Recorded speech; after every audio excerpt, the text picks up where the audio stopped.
Kirde-Eestis asub hämmastav mägi. See tundub must ja sünge nagu vari. Tema kuumaastikud meenutavad kaadreid katastroofifilmist. Mägi kasvab jõudsasti päevast päeva. See on Eesti kõrgeim tehismägi.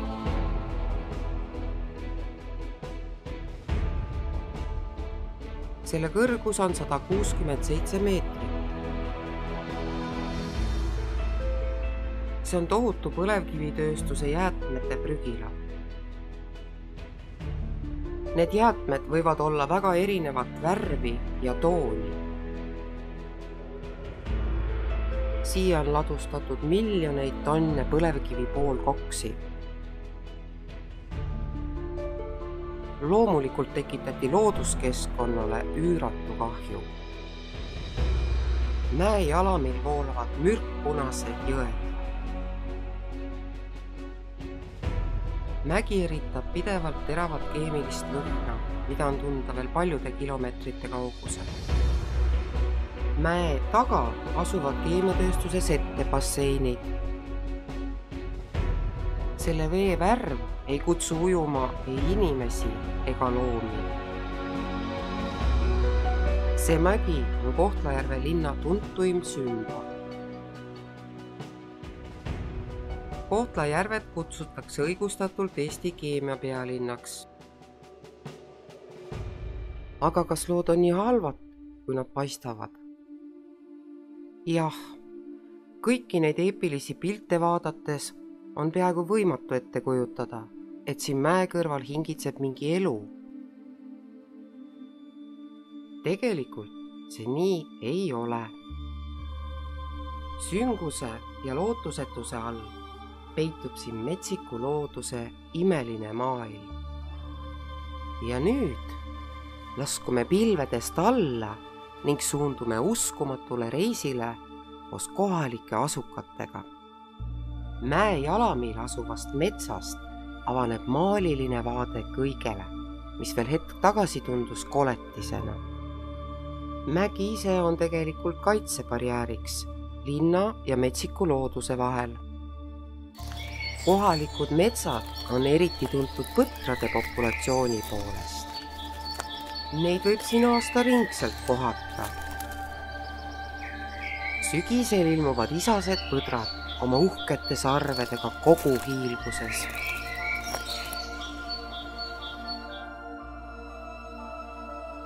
Kuid selle paiga tõeline pärl on eriline järv, mis asub otse mäe taga. See on kunstlik veekogu.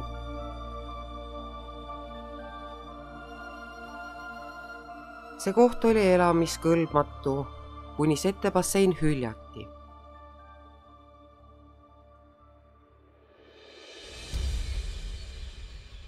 Möödus aeg ja juhtus uskumatu. Just siin, keset keskkonnakatastroofi, tekkis metsiku looduse oaas.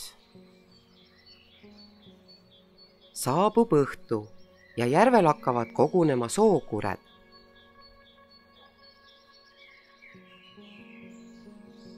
Neid meelitab siia selle paiga eraklikkus ja madal vesi.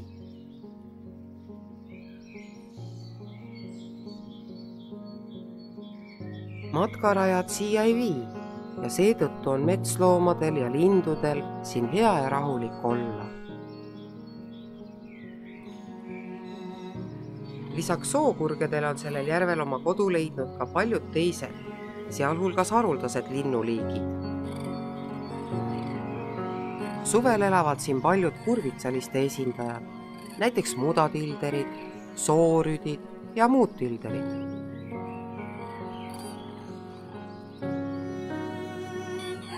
Samal ajal kogunesid sookured juba õhtusele koorilaulule.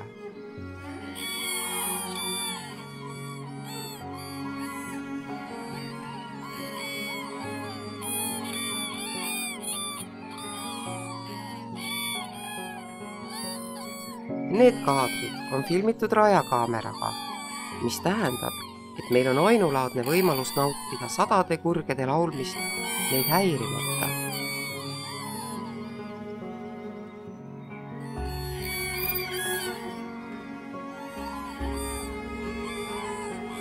Suvekuudel toimuvad sellised kontserdid siin igal õhtul.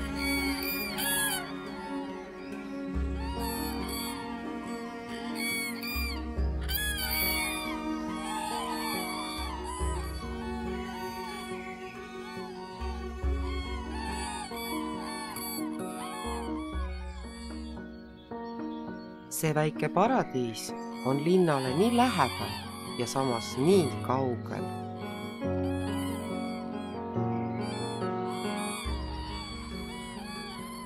Mägi kaitseb.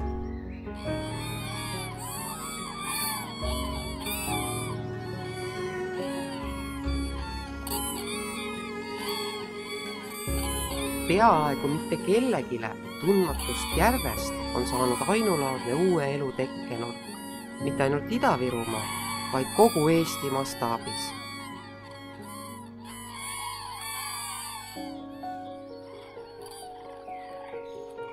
See ei ole lihtsalt hubane puhkekoht.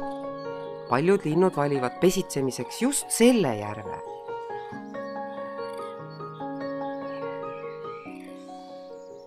Nende lindudega saame veidi hiljem tuttavaks. Seniks pöördume sookurgede juurde tagasi. Järve peremehed, sookured, on kuulsad mitte ainult oma hääle poolest, vaid nad on ka väga osavad tantsijad. Ja just nüüd on käes lummava vaatemängu aeg.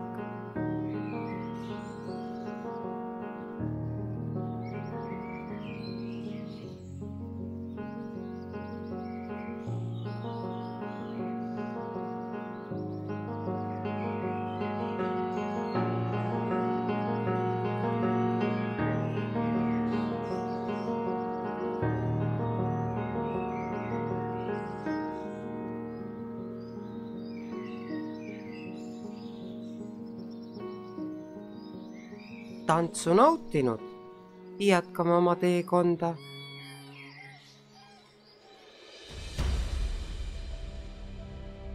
Paradiisijärv on rikas tiheda taimestiku poolest, mis pakub kohalikele lindudele suurepärast varjupaika.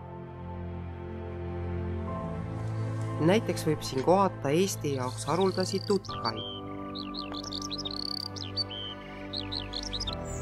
Tutkaste isaslindudel on kevadel erakordselt ilusad pulmalüüd. Järve ääres kostub igast suunast rästasroolinnu omapärane laul. Mudatilderitele meeldivad ka väga need madalad veed. Samuti on soorüdidele selline keskkond meeltmööda. Metstilder on veel üks kohaliku linnuriigi esindaja. Samuti pesitsevad järvel paljud partlased, näiteks ristpardid, luitsnokkpardid ja sinikäelpardid. Siin on rohkelt ka röövlinde, nagu see rooloorkull. Hõbehaigrul pole samuti midagi järvel jahipidamise vastu. Nagu ka hallhaigrutel. Järvega külgnevas metsas on väga levinud kaklased. Näiteks händkakk. Kõikjal võib kohata tavalisi hiireviusi. Suvel valitseb linnuriiki siin metsas zorro. See on punaselgõgi ja isaslind, kellel on must mask silme ees. Emaslinnud on tagasihoidlikuma välimusega. Punaselgõgija on tuntud oma erilise maneeri poolest, torgata toitu teravatele okastele ja okstele. Meelsasti laulavad metsas ööpikud. Metsvint on samuti suurepärane laululind. Siinsetes metsades võib kohata ka väga haruldasi käbilinde.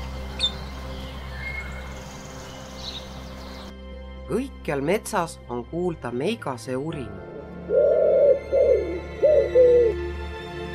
Selle metsa tõeline ime on sinna elama asunud jäälinn. Ta istub pikalt jõe kohal asuvatel okstel ja varitseb oma kalasaaki.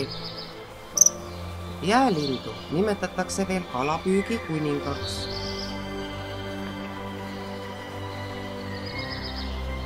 Mäe jalamil võib kohata üle 100 erineva linnuliigi.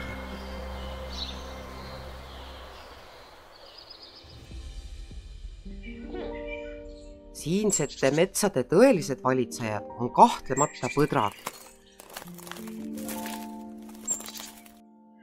On olnud juhuseid, kui kohtad ühe õhtu jooksul kuni 10 põtra. Need hiigelloomad on tõeliselt kaunid. Mitte kusagil Eestis ei kohta nii palju põtru kui siin. Sarved on ainult isasloomadel. Sarvede eesmärk on avaldada rivaalile muljet ning lõpuks võita oma südamedaami poolehoid. Põtradele meeldib omavahel jõudu mõõta. Just siis lähevad sarved käiku.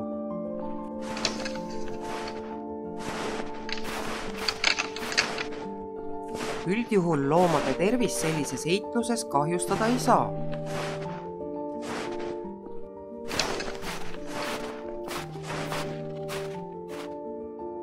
Üllatav on ka see, et igal aastal novembrist jaanuarini heidavad põdrad vanad sarved maha ja septembriks ehk jooksuajaks kasvavad neil uued. Lisaks põtradele on siin metsas esindatud peaaegu kõik Eesti loomaliigid.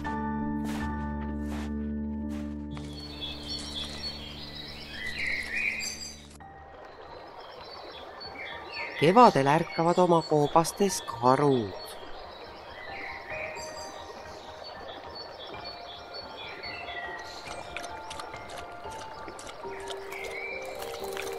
Mõned emakarud jäävad talveunne üksi ning ärkavad juba koos karupoegadega.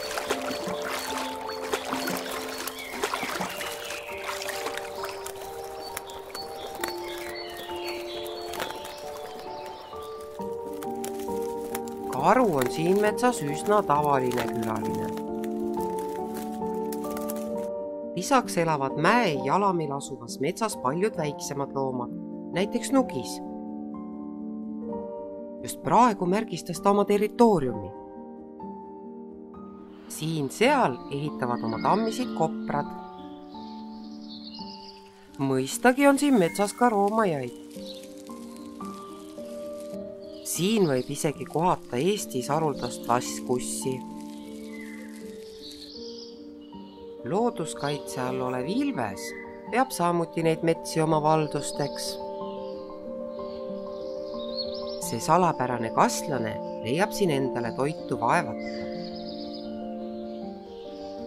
Jänesed on Ilvesele täiesti sobiv lõunasöök.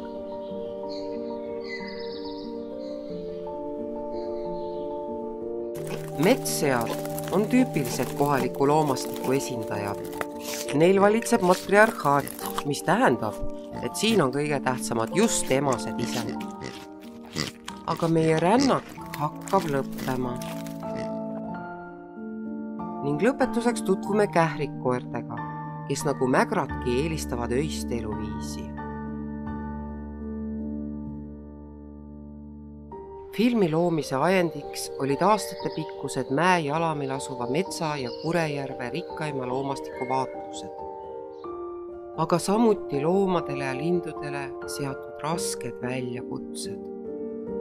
Näiteks halastamatu metsaraie, mis röövib loomade elukeskkonna. Just nii näeb lind seda kohta, mida hiljuti pidas oma koduks. Tiine põder seisab keset äsja raiutud metsa ning ta ei suuda kuidagi mõista, kuhu see kadus. Samuti hirmutab järve lähedusse uue tehase rajamise plaani. Tahaks loota, et lugu sellest ainulaadsest kohast jõuab nendeni, kes võtavad vastu saatuslikke otsuseid. Ja ühel imeilusal päeval võetakse mäejalamil paiknev oaas looduskaitse alla. Teksti luges Ave Arnim, tõlk Inga Kaljus.